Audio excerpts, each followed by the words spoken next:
99X, The Morning X. Barnes, Leslie, Fram, you ready to get into some true crime? I love true crime. I love true crime. I don't like victims of true crime, but without, you have to have victims to have true crime. Fortunately, in the story we're about to dive into, this person has worked hard on recovery and coming back from this and chronicling what happened. And it was a huge podcast.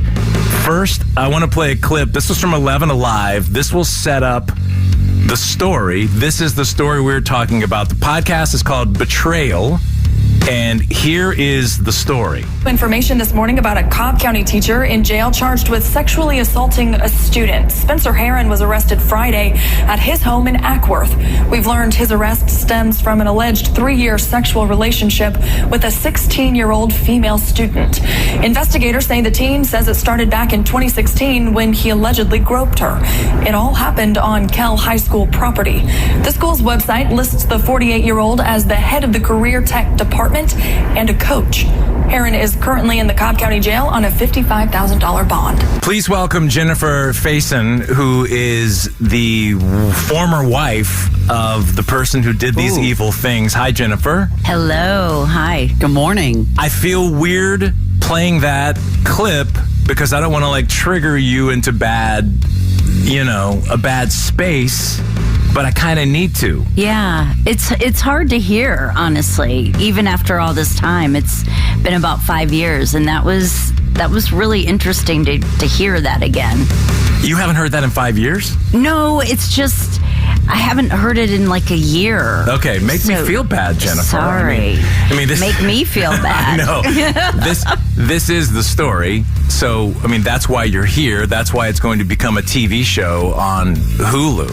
That's right. So can you take us back to the beginning? Because obviously this is about your former husband, which you thought you had a fairy tale marriage. Tell us, go back to the beginning of how long were you married before you even found out any of this was happening? We were married 7 years. We had dated, though, in college, and we're college sweethearts. We went our separate ways. We re-met in the most magical way, literally 20 years later in New York City, and then we were married a year later. So, wow. Yeah, we were together, married 7 years, though, before I found out about everything.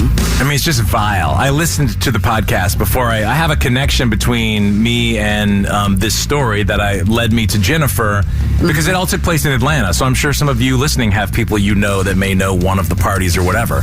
But Jenifer is here, by the way, in studio. And your job, you're a producer of reality television, which I find super interesting because this dude married the wrong girl. Because you get a, number one podcast out of it. You're about to have a series or a show on Hulu. It's not a series, right? Just one. A docu-series. It's a 3-part. Oh, a 3-part. Mm-hmm. Yeah, he married the wrong girl. But I think yay for you for, somehow finding a way to get this out creatively, because a lot of people don't have that avenue to do it. Well, yeah, it's like a songwriter. They write songs about things that happen in their lives. And this was a way for me to kind of write my story in a way that would hopefully help other people, because a lot of times you feel so alone. And so when you hear something like this, it just tells you, oh wow, this is happening to other people as well. And he's out of jail, right? Correct. Does that freak you out? No, I think in the beginning when I found out that he was getting out, I was a little nervous just because, with him being in there for 4 years, there was this safety net around me. And then when he got out, that was gone. But he's so far away that I'm not worried. So what was your first red flag in all of this? Yeah. When I came home and there was a search warrant in my house. Wait, in it? Just sitting? What do you mean in it? The police had come. We weren't home. They had come to our house with a search warrant to get computer and, things like that. So they left it? They busted down our front door. No and way. Left a search warrant. And gathered everything that was on the search warrant, left it there. And then I happened to come home. My ex-husband was there, sitting there with the search warrant. Oh, wow. And what did you do? What did you say? It was one of those, it was the last thing that I ever thought that I would hear, that he had sexually assaulted a young girl. But he was also having sex with other women just as they came, right? No pun intended. I mean, he was just taking it where he could get it. 2 days later, I found evidence of probably, dozens and dozens of other women that he was communicating with. Okay. Did you find stuff on his phone? I found stuff on his computer everywhere. I did a deep dive. I bet it took me 9 months just to find everything that I could. I have some clips I want to play for you where you confront him in jail, and when he's in jail via the phone, which just meeting you, talking to you regularly and listening to those clips, I can hear the fear in your voice and the anger. Yeah. So these are actual calls from Betrayal, which, by the way, you can get wherever you get podcasts. I know you're in your second season. We'll have to come back another day for that story. But the first season is all about Jenifer's story. Betrayal. Is it Betrayal? And then what's after it? The Perfect Husband? The podcast is called Betrayal, and the Hulu series is called Betrayal, the Perfect Husband. Got it. Okay, here's a clip. Let's get into this is about a minute long. This is Jen talking to Spencer while he's in jail. And just listen to his voice and how he's so unaffected by, in my opinion, about what's happening. Let's listen. I just wanted to see if you'd be willing to answer some questions. Well, it's the realization, okay, since I know you're going through with it. When he says it, he is referring to this project, the podcast, what you're listening to right now. The realization of it not being over for me. And it's hard enough trying to imagine the difficulties I'm going to face anyway. And then this seems just like another layer of it. And that freaks me out. Essentially, Spencer is concerned that making more people aware of his story will make post-prison life more difficult for him. But I can't obviously keep you from doing what you need to do to feel better for yourself. Yeah. I know I keep getting back to this, but I'm just so curious as to, like, what you think about that life you were living.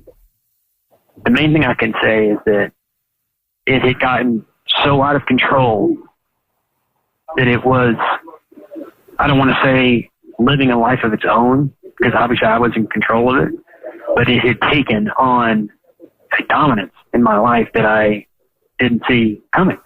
Sounds like he has absolutely no remorse whatsoever. He's more worried about what damage you're going to do by having a show, a podcast, whatever, telling your story.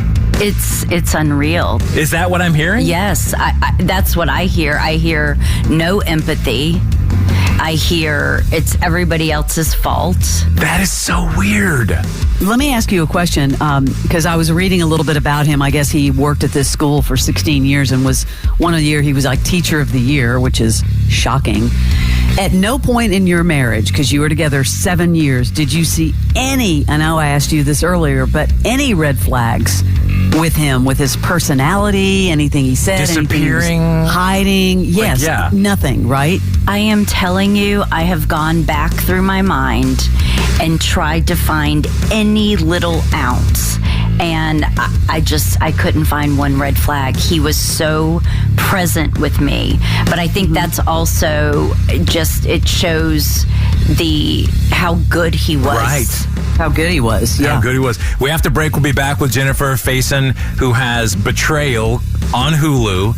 And I'll leave you just with another clip. I have so many clips. I don't know which one this is, but this is something to do with the story. This is, I believe, you talking to someone about his trophy case or his, We'll be back with Jenifer after a break. I call it his trophy case. It was an entire catalog of emails and correspondence with women, years and years and years. I think I found at least 80 different women that he was corresponding with in some way over the 7 years that we were together. So Jenifer confronted Spencer. This is a direct pay call from an inmate at the Cherokee County Jail, Georgia. We're all juggling life, a career, and trying to build a little bit of wealth. The Brown Ambition podcast with host Mandy and Tiffany the Budgetnista can help. HGTV's Paige Turner. People are wanting to buy a home. Is it a buyer's market? Is it seller's market? Is it neither? It's neither. If you're in a position to buy a home, and if it makes more sense to own than to rent at this time in your life, then buy the house. Just don't buy the house thinking in 6 months you're going to make a $400,000 profit off of it, because that's not there anymore. Brown Ambition. Wherever you listen.